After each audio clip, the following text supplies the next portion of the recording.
শ্রী গুরুজয় উপস্থিত হয়ে গেছে আপনাদের সামনে একটি অসাধারণ লীলা কাহিনী। আজকে আমরা জানবো বৃন্দাবনের সেই মধুর দিনগুলোতে যখন ছোট শ্রীকৃষ্ণ তার লীলায় সবাইকে মোহিত করে রাখতেন, তখন গোপীদের সাথে তার দুষ্টুমি ছিল নিত্যদিনের ঘটনা। কখনো মাখন চুরি, কখনো হাড়ি ভাঙা, সব মিলিয়ে এক অপূর্ব আনন্দময় পরিবেশ। কিন্তু এই দুষ্টুমির মাঝেই লুকিয়ে থাকে গভীর শিক্ষা এবং ভক্তির এক অনন্য দৃষ্টান্ত। আজ আমরা শুনব এমনই এক হৃদয়স্পর্শী কাহিনী, গোপাল ও এক সরল কুমোরের ইচ্ছার গল্প, যেখানে প্রকাশ পায় নিঃস্বার্থ ভালোবাসা, দয়া ও ভক্তির মহিমা। যারা এই ধরনের অজানা লীলা কাহিনী এবং অজানা তথ্য জানতে ইচ্ছুক এবং যারা এখনো পর্যন্ত শ্রী গুরুচরণ নিশু এই চ্যানেলটিকে সাবস্ক্রাইব করেননি, আপনারা অবশ্যই সাবস্ক্রাইব করবেন এবং একটা লাইক করে দেবেন। লাইক করলে অনেক উৎসাহ পাই। সঙ্গে যারা যারা এই ধরনের কাহিনী জেনে সমৃদ্ধ হবেন তাদের মধ্যে কিন্তু শেয়ার করে ছড়িয়ে দিতে ভুলবেন না। শুরু করছি আজকের নিবেদন। ছোট্ট কৃষ্ণ গোপীদের সাথে অনেক অনেক লীলা করতেন। কখনো মাখন চুরি করে খেয়ে নিতেন, কখনো তাদের মাখন ভর্তি হাড়ি ফাটিয়ে দিতেন। গোপীরা এতে বড় অসন্তুষ্ট হয়ে যেতেন মাঝে মাঝেই।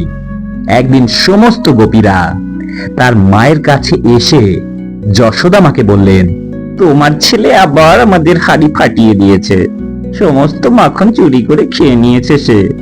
তুমি তোমার ছেলের কোনো একটা ব্যবস্থা করো, না হলে এমন কিন্তু চলতে পারে না বাপু। রোজ রোজ এক কথা শুনতে শুনতে যশোদা মায়ের খুব রাগ হয়। যশোদা মা খুব ক্রুদ্ধ হয়ে হাতে একখানা লাঠি তুলে নেন আর ছোট্ট শ্রীকৃষ্ণকে ধরবার জন্য শ্রীকৃষ্ণের পিছনে দৌড়তে থাকেন। যশোদা মা বলতে লাগলেন, আজ তোকে ছাড়বো না গোপাল, রোজ রোজ তোর নামে বিচার শুনতে শুনতে আমি বড় অস্থির হয়ে গেছি। এই বলে লাঠি নিয়ে ছোট্ট শ্রীকৃষ্ণের পিছনে দৌড়তে থাকেন। মায়ের এই রাগান্বিত রূপ দেখে ছোট্ট গোপাল দৌড়তে থাকে। দৌড়তে দৌড়তে দেখেন দূরে এক কুমোর কিছু মাটির হাড়ি, মাটির জিনিস বানাচ্ছে। সেই দিকেই গোপাল দৌড়ে যান। কুমোর দেখতে পান ছোট্ট শ্রীকৃষ্ণ এদিকেই দৌড়ে আসছে। কুমোর খুব ভালোভাবেই জানতেন শ্রীকৃষ্ণ পরম পিতা পরমেশ্বর, তাই ছোট্ট কৃষ্ণকে দৌড়ে আসতে দেখে মনে মনে খুব প্রসন্ন হলেন। মনে মনে শ্রীকৃষ্ণকে সাষ্টাঙ্গে প্রণাম নিবেদন করলেন। ইতিমধ্যে ছোট্ট শ্রীকৃষ্ণ এসে সেইখানে হাজির হয়েছেন। ছোট্ট শ্রীকৃষ্ণ বললেন, কুমার মশাই, ও কুমার মশাই, আপনি আমাকে কোথাও লুকিয়ে ফেলুন। আমার মা আজ আমার উপর প্রচন্ড রেগে গেছে, লাঠি নিয়ে আমার পিছনে দৌড়ে আসছে। আজ আমার আর রক্ষে নেই, জলদি করে আমাকে কোথাও লুকিয়ে ফেলুন। এই শুনে কুমোর মশাই একটা অনেক বড় প্রকাণ্ড মাটির হাড়ির মধ্যে গোপালকে লুকিয়ে ফেললেন। কুমোর গোপালকে বললেন, তুমি এই মাটির হাড়ির মধ্যে চুপচাপ লুকিয়ে বসে থাকো, তোমার মা এলে তোমাকে খুঁজে পাবে না। এই কথা শুনে শ্রীকৃষ্ণ সেই বড় হাড়ির মাটির মধ্যে চুপচাপ লুকিয়ে বসে রইল। ইতিমধ্যে মা যশোদা সেখানে এসে হাজির হয়েছেন। যশোদা মা কুমোরের দিকে তাকিয়ে বললেন, আপনি আমার গোপালকে কোথাও দেখেছেন? এদিকেই তো দৌড়ে আসছিল। কুমোর মশাই যশোদা মায়ের কাছ থেকে শ্রীকৃষ্ণকে বাঁচানোর শপথ গ্রহণ করেছেন। তাই তিনি বললেন, না মা, না তো, আমি কোথাও আপনার গোপালকে দেখিনি, ও তো এদিকে আসেইনি। এই কথা শুনে যশোদা মা তো ফেরত চলে গেলেন। মা চলে যাবার পর শ্রীকৃষ্ণ বললেন, ও কুমোর মশাই, এবার আমাকে এই মাটির হাড়ি থেকে বের করুন। কুমোর মশাই বললেন, না প্রভু, এত জলদি এইভাবে তো আমি আপনাকে বের করব না। আগে আপনাকে আমাকে একটা আশীর্বাদ প্রদান করতে হবে, আমার একটা ইচ্ছে পূরণ করতে হবে। তখন শ্রীকৃষ্ণ হাড়ির ভিতরে বসে বসেই বললেন, বলুন দেখি, আপনার কি ইচ্ছে? আমি আর আমার সমস্ত পরিবার 84 লক্ষ যোনি থেকে, জন্ম মৃত্যুর এই চক্র থেকে যেন মুক্তি লাভ করি। আপনি আমাকে এই আশীর্বাদই করুন। শ্রীকৃষ্ণ এই শুনে খুবই প্রসন্নিত হলেন। ব্যক্তি শুধু নিজের জন্য নয়, সমস্ত পরিবারের জন্য আশীর্বাদ চাইছেন। মনে মনে খুব খুশি হলেন। শ্রীকৃষ্ণ বললেন, তথাস্তু, মানে এটাই হবে। এবার তো আমাকে বাইরে বের করুন কুমোর মশাই। কুমোর মশাই বললেন, না না, এত জলদি কিভাবে বের করি প্রভু? আমার তো আরেকখানা ইচ্ছে রয়েছে, সেটি পূরণ করে দিন, তাহলে আমি আপনাকে নিশ্চয়ই বের করব। তখন শ্রীকৃষ্ণ বললেন, বলে ফেলুন, আর কি ইচ্ছে আছে আপনার? কুমোর মশাই তখন বললেন, হে ভগবান, এই যে মাটির পাত্র তৈরি হয়েছে, এর জন্য যে মাটির প্রয়োজন ছিল তা আমার গাই গরুরা গাড়িতে করে বয়ে নিয়ে এসেছে। মাটি বয়ে নিয়ে আসার জন্য এই দুই গাই গরু আমাকে অনেক সাহায্য করেছে। অতএব এই দুই গরু যেন 84 লক্ষ যোনি থেকে, জন্ম মৃত্যুর চক্র থেকে মুক্তি লাভ করে, এই আশীর্বাদই করুন। এই কথা শুনে শ্রীকৃষ্ণ মনে মনে খুব খুশি হলেন আর বললেন, কত ভালো এর মন আর এর চিন্তাধারা। শুধু নিজের আর নিজের পরিবার নয়, যে পশু ঘরে পুষে রেখেছেন তার প্রতিও যথেষ্ট করুণা এবং মায়া রয়েছে। তার জন্য শ্রীকৃষ্ণ আশীর্বাদ করলেন, তথাস্তু, এই হবে। আপনার গরুদের ও 84 লক্ষ যোনি থেকে জন্ম মৃত্যুর চক্র সম্পূর্ণ মুক্তি লাভ হবে।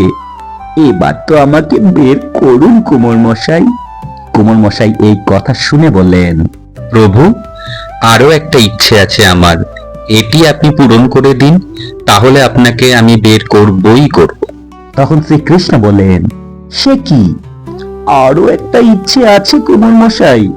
তখন কুমোর মশাই বললেন, হে প্রভু, আরো একটি ইচ্ছে আছে এবং এটি অন্তিম ইচ্ছে।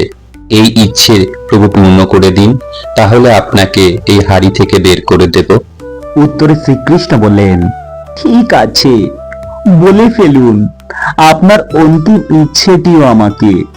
এই শুনে কুমোর মশাই বললেন, প্রভু, আপনার আর আমার মধ্যে এই যে কথোপকথন হয়েছে, এই কথোপকথনের কথা যেই শুনবে, যখন যেখানে যেই মুহূর্তে শুনবে, তাদের যেন 84 লক্ষ যোনি থেকে, জন্ম মৃত্যুর এই চক্র থেকে মুক্তি লাভ হয়। এই শুনে ভগবান শ্রীকৃষ্ণ অত্যন্ত প্রসন্ন হলেন। মনে মনে খুব খুশি হয়ে বললেন, কি সুন্দর আপনার চিন্তাধারা। শুধু নিজের জন্য নয়, শুধু নিজের পরিবারের জন্য নয়, শুধু নিজের ঘরের গাই গরুদের জন্য নয়, সমস্ত ভক্তগণ যারা আমাদের এই কথা শুনবেন তাদের কথাও ভাবছেন। মনে মনে ভগবান খুব খুশি হয়ে গেলেন। শ্রীকৃষ্ণ তখন বললেন, তথাস্তু, তাই হবে। আপনার সমস্ত ইচ্ছা আমি পূর্ণ করছি। এবার আমাকে হাড়ি থেকে তো বের করুন কুমোর মশাই। এই কথা শুনে কুমোর মশাই তাড়াতাড়ি হাড়ি থেকে শ্রীকৃষ্ণকে বাইরে বের করে আনলেন। শ্রীকৃষ্ণ বাইরে আসার পর কুমোর মশাই শ্রীকৃষ্ণের হাতে পায়ে ভালো করে জল দিয়ে ধুয়ে দিলেন। পা ধোয়া চরণামৃত নিজের পুরো পরিবারের জন্য, পুরো সংসারের জন্য রেখে দিলেন। এরপর প্রভুকে জড়িয়ে ধরে কুমোর মশাইয়ের সে কি কান্না! কানতে কানতে প্রভুকে বিদায় জানালেন এবং পরবর্তীতে কুমোরের মোক্ষ লাভ ঘটল। এই কাহিনী আমাদেরকে এটাই শিখালো যে ভক্তি শুধু নিজের জন্য নয়, অন্যের কল্যাণের জন্য হয়। সেই ভক্তি সবচেয়ে শ্রেষ্ঠ। কুমোর মশাইয়ের মতো যদি আমাদের মনও হয় উদার এবং করুণাময়, তাহলে ভগবানের কৃপা লাভ করা কিন্তু কঠিন নয়। যে ব্যক্তি এই পবিত্র কাহিনী শ্রবণ করে বা অন্যকে শোনায়, তার জীবনেও শুভ শক্তির প্রবাহ ঘটে এবং মন পায় শান্তি ও পবিত্রতা। ভগবান গোপালের আশীর্বাদ আমাদের সকলের জীবনে বর্ষিত হোক। সকলের মঙ্গল হোক, সকলের কল্যাণ হোক। শ্রী গুরু জয়। আজকে এইটুকুই। পরের দিন আবার উপস্থিত হয়ে যাব নতুন কোন অজানা তথ্য বা অজানা লীলা কাহিনীর সঙ্গে। ততক্ষণ কিন্তু শ্রী গুরু চরণেষু এই চ্যানেলটিকে সাবস্ক্রাইব করতে ভুলবেন না এবং যারা যারা এই ধরনের কাহিনী জেনে সমৃদ্ধ হবেন তাদের মধ্যে কিন্তু শেয়ার করে ছড়িয়ে দিতে ভুলবেন না। ততক্ষণ সকলে অনেক ভালো থাকবেন, সুস্থ থাকবেন। দেখা হচ্ছে পরের দিন। শ্রী গুরু জয়। হরে কৃষ্ণ, রাধে রাধে, ওম নমঃ শিবায়। নমস্কার সবাইকে।